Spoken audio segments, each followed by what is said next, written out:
Hi everyone, welcome to my first mini blog.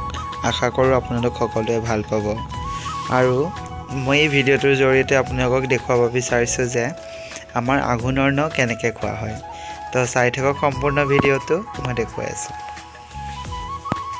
এই আমাৰ পায়সৰ পানী তুলি দিয়া হ'ল, আমাৰ খুৰায়ে জুই দি আছে আৰু এয়া অলপ উতলিছে আৰু পানীটো চাউল দিয়া হৈছে ইয়াত। আৰু এইফালে জেঠাই আইতা বহি আছে আৰু খুৰা বহিছে। এয়া ভণ্টিয়ে নাৰিকল চুৰুকি আছে আৰু লগতে মই তাইক ক'লোঁ যে অলপ দে মই চুৰুকি দিওঁ, সেইকাৰণে অলপ চুৰুকি দিলোঁ নাৰিকল। এয়া নাৰিকল চুৰুকি আছোঁ। এতিয়া নাৰিকল চুৰুকি হ'ল, খুৰাই ক'লে দে নাৰিকলখিনি, তো মই দি দিলোঁ নাৰিকলটো তাত। এয়া খুৰাই লৰাই আছে আৰু এয়া খুৰাই পায়সটো তলহাৰ কাৰণে লৰাই দিছে আৰু জুই পূৰা জ্বলি আছে টকটকীকৈ, আৰু ময়ো অলপ লৰাই দিলোঁ আৰু খুৰাই ক'লে চেনি দে বুলি, তো চেনি ঢালি আছোঁ লগতে মই। এয়া চেনি দি আছোঁ আৰু খুৰাই লৰাই আছে।